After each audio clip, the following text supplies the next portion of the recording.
Hi, I'm Mike Hirschberg. I'm pleased to talk to you today.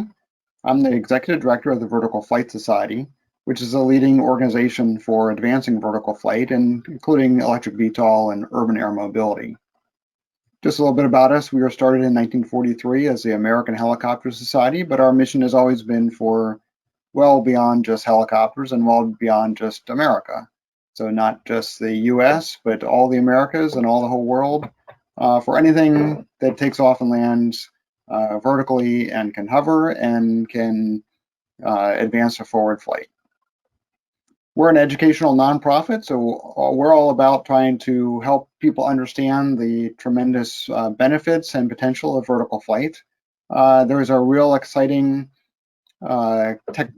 series of technology breakthroughs and other types of breakthroughs that have allowed for advanced types of vertical flight that are coming to bear today. As mentioned, we were founded in 1943. This is our first annual banquet in 1944.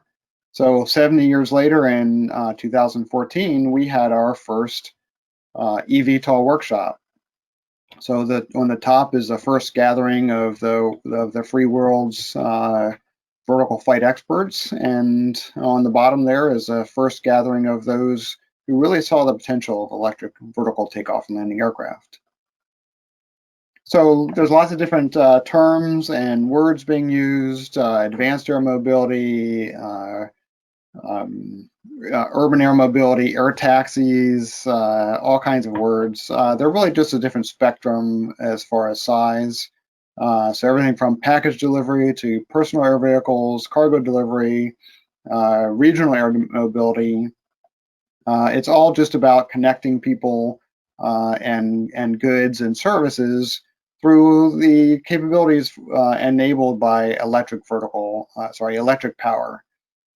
So traditionally, helicopters and other types of vertical takeoff and landing aircraft have used gearboxes and drive shafts to connect the engine to the propulsors. eVTOL is really a revolution because it enables power by wire. So you can distribute the power that's generated or the power that's stored on board around the aircraft into lots of different propulsors, or spread around the center of gravity to be able to lift the aircraft in vertical flight. So the Vertical Flight Society covers all types of advanced VTOL technology, so helicopters, electric VTOL, personal air vehicles, advanced rotorcraft, all types of vertical takeoff and landing aircraft and technologies. We have a lot of resources for people like you that are trying to understand the challenges and the potential of vertical flight. Here are some of our social media things, specifically on eVTOL. The first three there are specific on electrical vertical takeoff and landing. Our website, evtol.news, has some 375 aircraft concepts. Now, these aren't all flying concepts. These are anything that anybody has dreamed up that we've been able to capture, so that people can see for themselves the breadth and depth of understanding and concepts to take advantage of this new type of technology. And it had lots of educational videos and short courses. Again, we're an educational nonprofit, so anything we can do to help educate people on the challenges and the potential for eVTOL. So, as I mentioned, helicopters generally use shaft power to distribute the engine power around to the main rotor and the tail rotor, or whatever two rotors a helicopter or rotorcraft has. This shows on the left side a attempt by Sikorsky to convert a small helicopter to electric power. So all the things on the floor are the combustion system, the fuel, the exhaust, the engine, things that were taken out of the aircraft just by converting or taking out the engine and the fuel systems and the propulsion system to run on electric power. So this keeps the drive systems, but you can see just from this conversion, there's quite a lot that can come out. But still, at the top of the aircraft on the rotor hub, it's a fairly complex mechanism. You've got the cyclic, collective, and swash plate for controlling the angle of the blades as it's flying forward. Transmissions, gearboxes, drive shafting, hydraulics. So there's all this, mechanical complexity, which is weight, it's cost, and potentially, single point failures. Distributed electric propulsion really gets rid of all these single complex systems and replaces it with multiple simple, really dumb thrusters. So a lot of eVTOL aircraft today just have fixed pitch propellers that don't change pitch at all. So just pretty much dumb sticks of wood or carbon. But the enabling technology is once you take off to be able to go into forward flight on a wing, and then you can gain back a lot of the inefficiency with electric flight. So electric power density is 1/20th of that or so of fossil fuel. But by being able to get on a wing, you can gain back some of that endurance for higher speed and longer range than you'd be able to otherwise. One of the other key enabling benefits of eVTOL aircraft is a real reduction in noise. And that should enable eVTOL aircraft to be able to fly in high urban areas where today they're banned because they're too loud or people complain about them. So noise can be, a lower noise signature appears to be really enabling capability that will allow eVTOL aircraft to take off and land where people live in high density urban areas. If it's purely electric, then that eliminates tailpipe emissions. Of course, you still have to generate electricity somehow, either with an onboard engine or somehow, unless you're using solar or wind or natural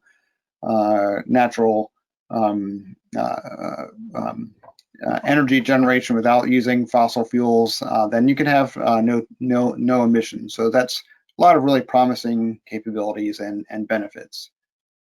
Now, as mentioned, we have 375 electric VTOL concepts on our website. Now, not all of these have flown, and that's an important distinction. So Otto Lilienthal, you can see over here in the late 1800s, said to design an airplane, to design an aircraft is nothing, to build one is something, but to fly is everything.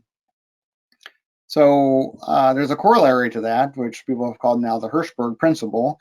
But it's easy to design an aircraft if you don't know how.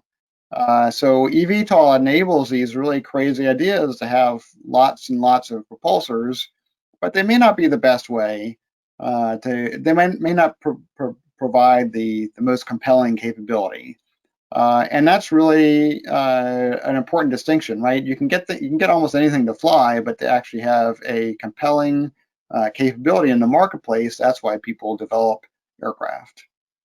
So if not, there's what I heard as a young aerospace engineer, that if you want to end up with a small fortune in aerospace, you need to start out with a large one, and that's very important. So there's 375 electric VTOL designs here in November of 2020.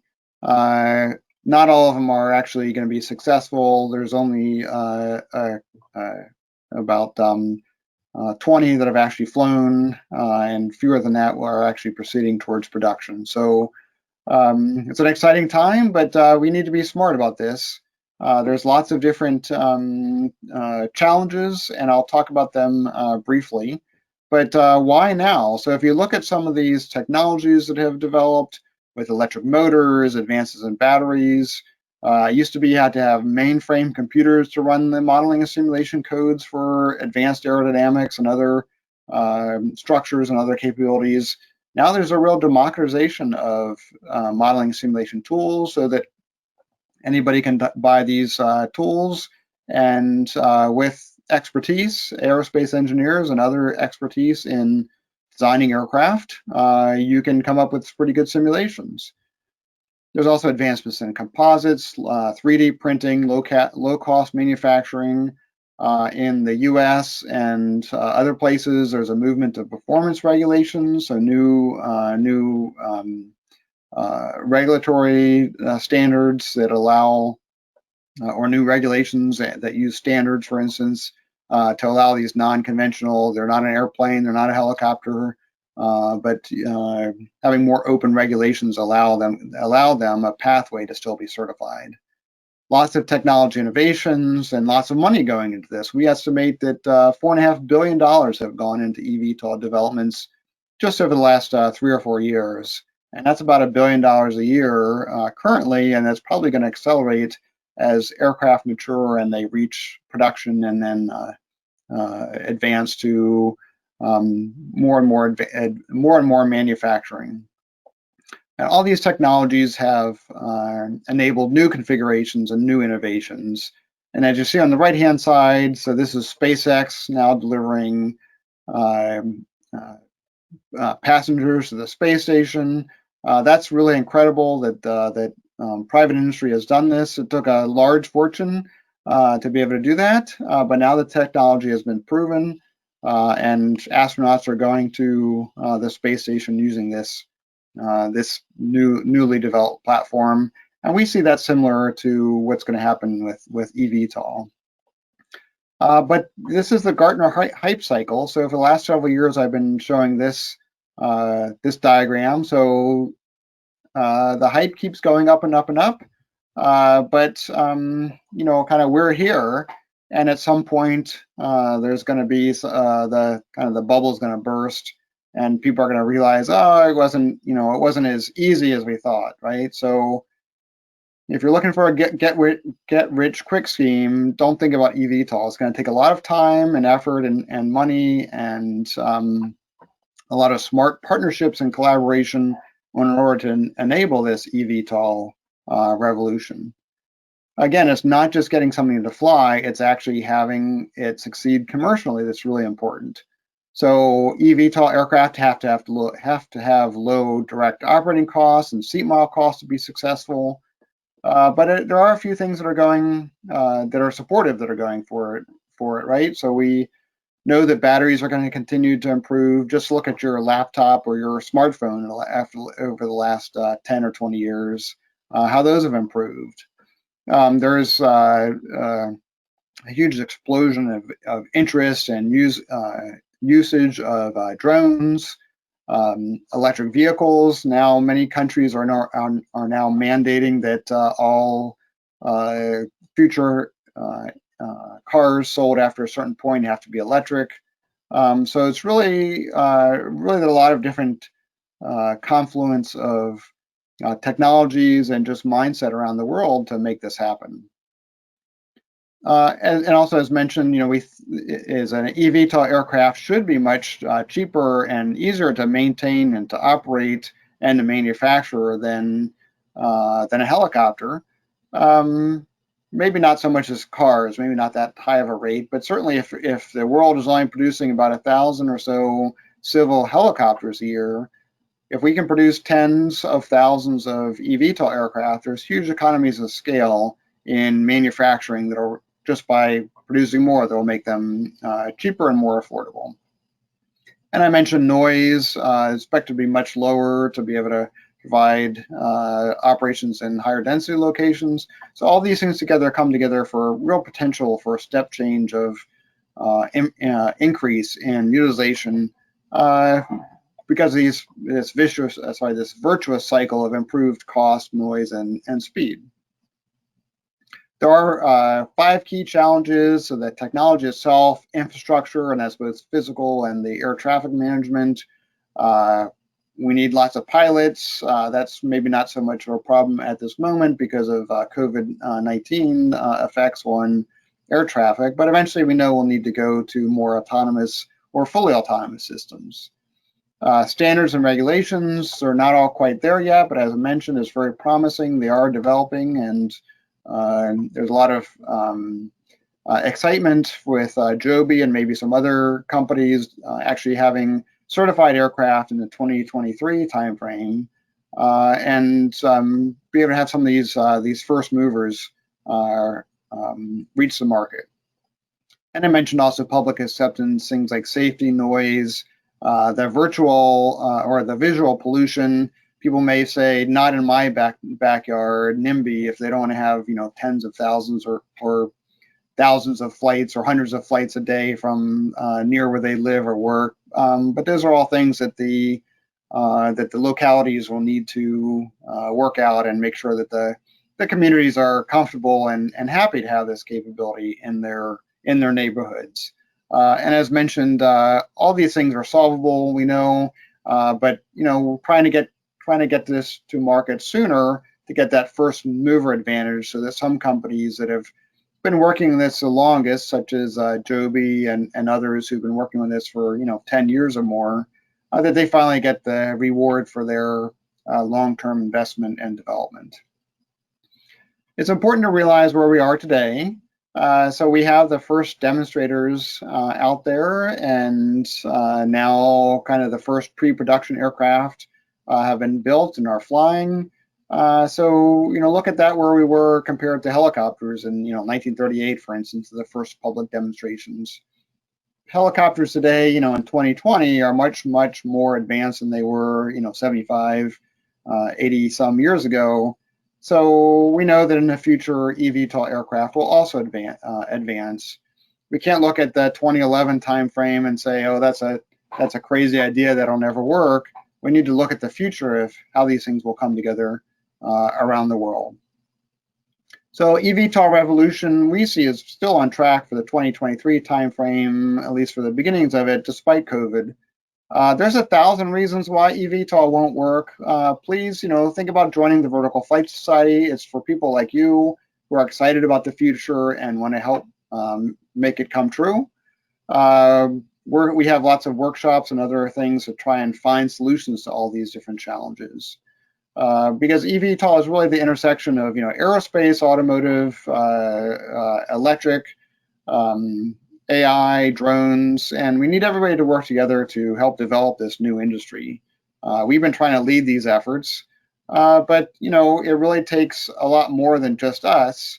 They say it takes a village. Well, it takes a lot more than that. It takes everybody's work and leadership and involvement to try and realize this future. So thank you for listening. I hope this was informative, and I'm looking forward to working with Varun and everybody else to help realize this future electric VTOL revolution. Thank you.